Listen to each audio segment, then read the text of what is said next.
Hello विद्यार्थियों, स्वागत है आप सभी का हमारे और अपने यूट्यूब चैनल बिनुस टीचिंग में। तो आज हम जो है कक्षा 10 में कार्बनिक यौगिकों का नामकरण का जो टॉपिक है IUPAC नाम पद्धति, तो आज हम देखेंगे कि कार्बनिक यौगिकों का नामकरण कैसे किया जाता है। सबसे पहले समझ लेते हैं कि ये international union of pure and applied chemistry क्या होता है। ये IUPAC का पूरा नाम होता है और हिंदी में इसे शुद्ध और अनुप्रयुक्त रसायन का अंतर्राष्ट्रीय संघ कहते हैं। जैसे देखिए, ये मतलब कार्बनिक यौगिकों का नामकरण करने का एक तरीका है। सबके नाम होते हैं, जैसे कोई बच्चा जन्म लिया तो उसका भी नामकरण करना होगा आपको। वैसे ही बहुत सारे यौगिक हो गए, तो उन सभी यौगिकों का नाम रखना उस हिसाब से बड़ा मुश्किल काम था।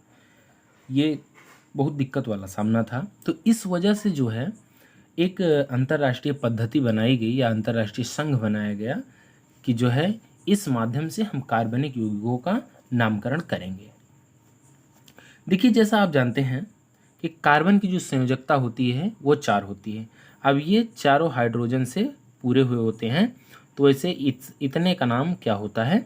मेथेन होता है। इसको मेथेन कहते हैं, या आप CH4 लिख सकते हैं इसको। ये संरचना सूत्र है, इसकी संरचना ऐसे बनाई जाती है।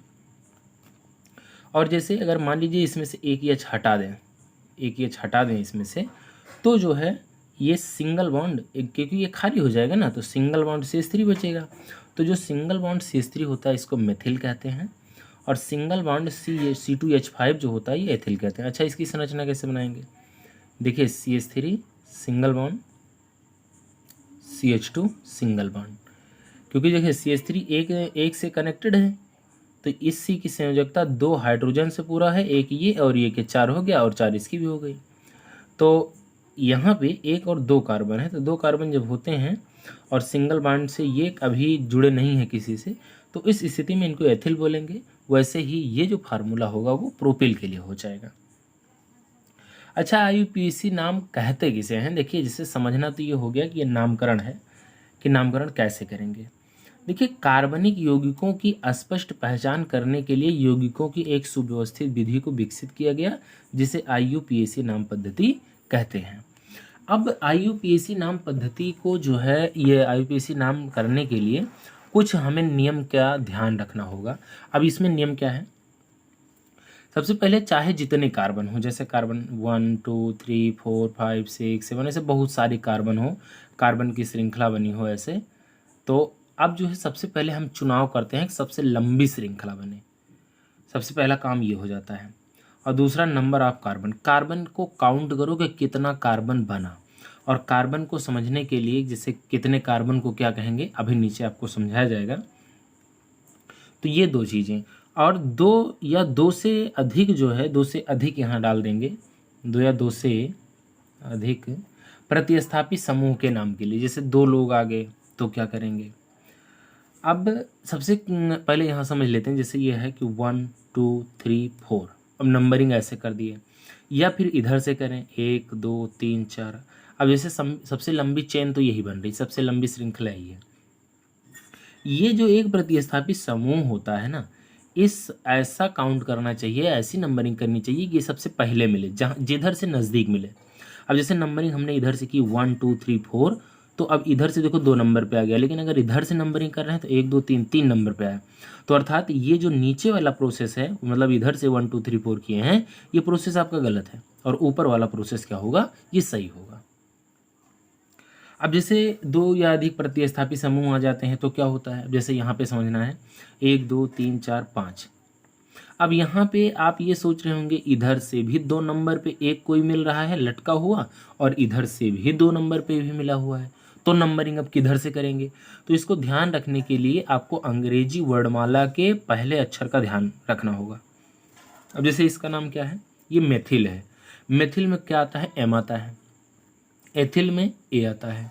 तो पहले ए आता है कि एम आता है? पहले ए आता है। तो इस वजह से इधर से ये पहले मिलेगा, ये एथिल वाला पहले मिलेगा, तो नंबरिंग हम इधर से करेंगे 1 2 3 4 5। ठीक है। अब देखिए, जैसे अगर मान लीजिए 2 लोग जब आते हैं ना, जैसे एक ये क्रियात्मक समूह जुड़ा हुआ है तो कोई बात नहीं। जैसे 2 लोग आ गए तो 2 के लिए डाई लिखेंगे, मान लीजिए 3 लोग आ रहे हैं तो ट्राई लिखेंगे, और 4 आ रहे हैं तो टेट्रा लिखेंगे, 5 आ गया तो क्या लिखेंगे, पेंटा लिखेंगे। ये हो जाएगा, ठीक है ना। ये पेंटा हो गया यहाँ तक। ऐसे ही 6 के हेक्सा बोला जाता है, ठीक। तो ये जैसे आएगा मान लीजिए इसमें, और आपको उसी हिसाब से बता दिया जाएगा। अब एक चीज़ अब आगे समझते हैं, कुछ एग्जाम्पल लेते हैं और समझते हैं। अब जैसे नंबर आप कार्बन को क्या बोलेंगे, जैसे 1 कार्बन होगा तो उसको मैथ, फिर 2 पे eth, prop, but, pent, hex, hept, oct, non, dec. Dec या डेका कहीं कहीं लिखा हुआ मिलेगा आपको।